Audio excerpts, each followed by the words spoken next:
Hello, ladies and gentlemen, today. I want to speak to the part of you that's been through the heartbreak, the confusion, the silence after love fades. We've all had moments where we felt lost, undervalued, or like we had to fight to be seen. But what if the most powerful move you could make wasn't saying more, but saying nothing at all? This isn't about revenge or games. It's about self-respect, healing, and choosing yourself. Let's talk about the strength in silence, the power of walking away, and how letting someone feel the weight of losing you can be your greatest transformation. You know, after a breakup, there's this overwhelming urge to explain yourself, to reach out, to justify, to make him understand what he lost, or at least to remind him of what he had. But here's the truth most people don't want to hear. Silence is far more powerful than anything you could ever say. It's not passive, it's not weak, it's strength in its purest form, because silence says, I don't need to convince you of my value, I already know it. When someone walks away from you, when they let go of something that was real, they often expect you to chase. It's almost like they're waiting for that text, that call, that emotional plea that says, you meant everything to me. But when that message never comes, when all they're met with is your absence suddenly, the weight of what they lost becomes very, very real. Staying silent isn't about punishing someone. It's about honoring yourself. It's about not scrambling for someone else's attention when they already made a decision to walk away. Because every time you choose silence over seeking validation, you send a clear message not to them, but to yourself, that your value is not up for debate. You don't have to fight to be seen. You're not a salesperson trying to repackage your worth to someone who couldn't appreciate it the first time. People underestimate how loud silence can be. In a world that constantly demands reactions, silence unsettles. It forces reflection. It gives someone the space to sit with their decisions without the comfort of knowing you're still emotionally available in the background. It allows the absence to speak louder than your presence ever could when it was taken for granted. Think about this. If you were to respond, to reach out, to break that silence, what would you actually gain? Temporary relief, a momentary ego boost, maybe, but more often than not, it pulls you back into the same cycle. The same doubt, the same hurt, the same waiting for crumbs of attention. Silence breaks that cycle. It says, I'm not playing anymore, I'm moving forward. And here's the part most people miss. Silence isn't just about the other person feeling your absence. It's about you finally hearing your own voice again.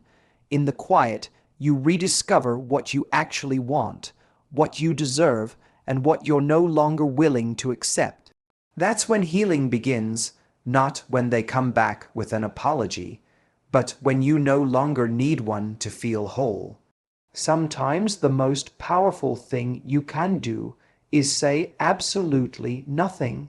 One of the hardest things to accept after a breakup is the idea that your presence didn't matter as much as you thought it did.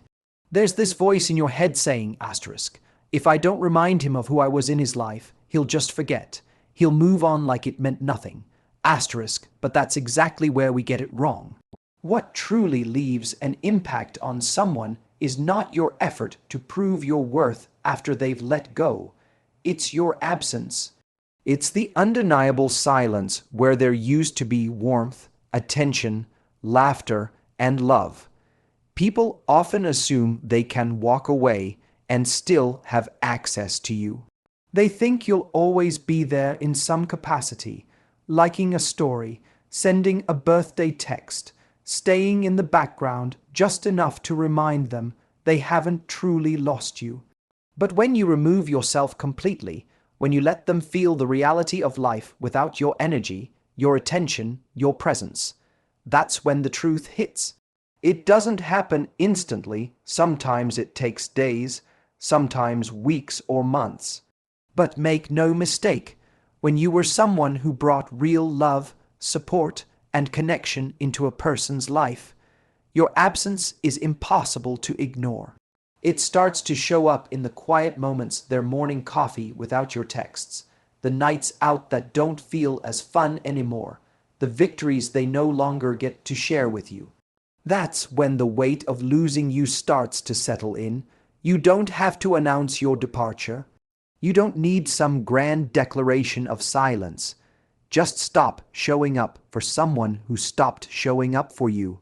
Let them feel that. Let them experience the void you leave behind. That's not about revenge. It's about reality. It's about giving someone the opportunity to truly recognize what they let go of. Without interference, without reminders, without you constantly proving your value. Your presence was a gift, and when someone chooses to walk away from that gift, you don't chase after them trying to rewrap it with a prettier bow. You take it with you, you hold your head high and walk, not out of anger, but out of love for yourself. Because the truth is, the moment you stop trying to be felt is the moment you start to be missed. And when you're not calling, not texting, not checking in, you're not punishing them. You're just allowing the silence to deliver the message you no longer need to speak. Let them sit in the space where your love used to live. Let that silence do the talking. One of the most painful things about a breakup is that lingering desire for closure. That sense of needing answers, needing a final conversation, needing to understand why it ended the way it did. It's so tempting to chase that moment where everything makes sense, where they finally admit they were wrong, where they tell you they miss you and regret losing you. But here's what I want you to understand. You don't need that conversation to heal. You don't need someone else to tie the bow on your ending. You are the closure. Waiting for someone else to give you closure is handing them the pen and asking them to write the final chapter of your story. But if they didn't treat your heart with care when they had it, why would you trust them now to give you the peace you're looking for? Closure doesn't come from their apology or their explanation. It comes from your decision to stop waiting for one. Silence, again, is powerful here. Because when you choose not to reach out, not to ask for clarity, not to dig through the past hoping for understanding, you're actually telling yourself, I'm enough without that. You're saying, my healing doesn't depend on whether or not they feel sorry. It depends on how I choose to move forward. And I get it. It's hard. There's something inside all of us that wants to be seen, to be heard, to be understood. Especially when someone we cared about just walked away, seemingly without a second thought. But seeking closure from the person who hurt you is like going back to the fire, hoping it'll warm you the second time. It won't, it'll just burn again. The most freeing moment comes when you realize you don't need to reopen the wound just to make sense of it. You can leave the questions unanswered. You can let the confusion be what it is, because sometimes the closure isn't a conversation at all.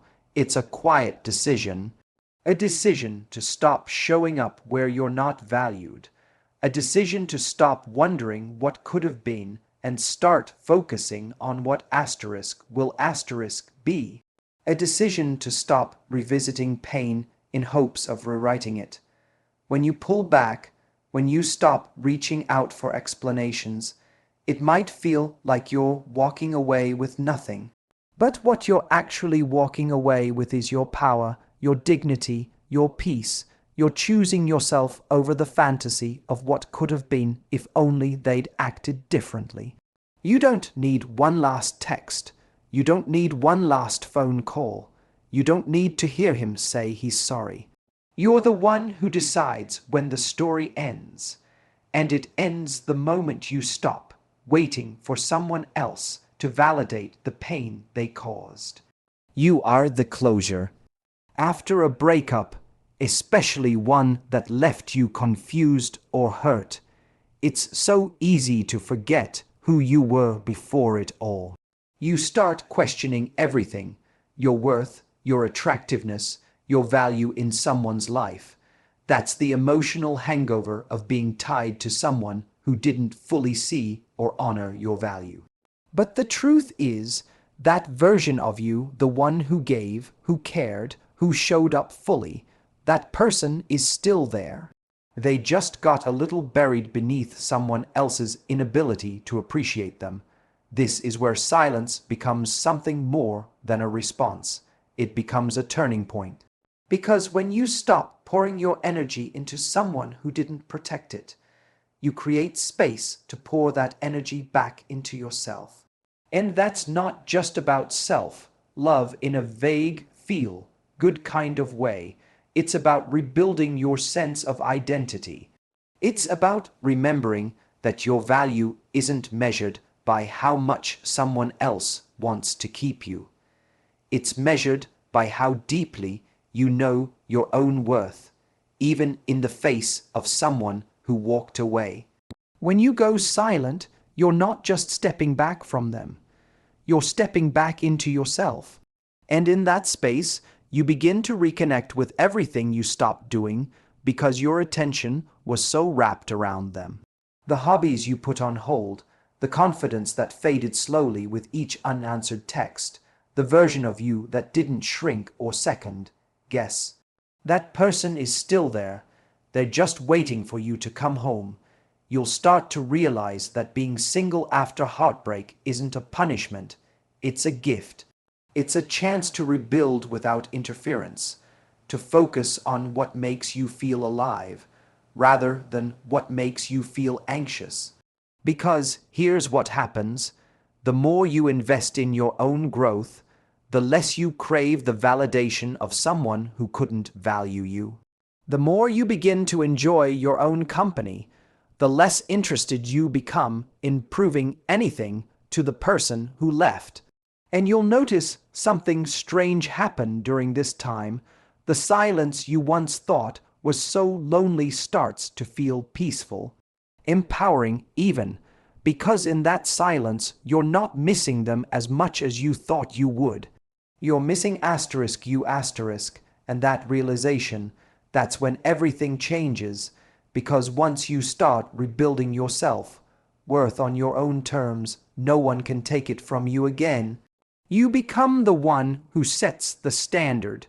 You become the one who decides what kind of love is worth your time. And from that place, silence stops being about them. It becomes about protecting your peace, preserving your energy, and holding space for the love you truly deserve. The silence isn't empty, it's where you find yourself again. There's this belief that if someone hurts you, if they lose you, it's somehow your job to help them understand what they did wrong. That if they finally realize how much they've lost, you'll get some sort of justice, some balance in the emotional scale.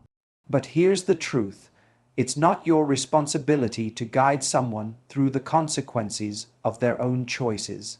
If they regret losing you, that's their journey to walk, not yours to manage. Too often we think, if I just explain it one more time, if I just make them see how much I loved them, maybe they'll finally get it. But what happens? You end up stuck in this cycle of over-explaining, hoping they'll suddenly have an epiphany. And even if they do, by then you're exhausted, drained, and still left carrying all the emotional weight. That's not healing, that's self-abandonment disguised as loyalty. There's a freedom in letting go of the need to be understood. A peace in stepping back and saying, if you figure it out, great. If not, that's no longer my concern. Because when someone lets you go, when they fail to show up for you, they make a choice. And you don't need to soften the edges of that choice by cushioning their regret with your presence. Let them feel it. Let them process it. Let them wrestle with the loss in their own time, in their own silence, without your comfort, without your reassurance, and without your help. It's not cruel, it's honest. It's what happens when you decide your job is not to fix, explain, or soften the blow, but to heal, grow, and move forward. The second you stop being responsible for someone else's realization, you take your power back. You shift from trying to be remembered to actually remembering yourself. And the irony is, the more you step away, the more likely they are to feel the weight of what they've lost. Not because you're forcing it, but because you're no longer there to make it easier for them to ignore it. Your silence, your distance, your absence. These are the things that leave room for someone to truly feel the consequences of their actions. And maybe they'll get it one day, maybe they won't, but by then you'll be too far ahead to care. You don't owe anyone the burden of helping them see your worth after they've dismissed it. If they come to regret losing you, let that realization come in the silence you leave behind, not in the conversations you keep chasing.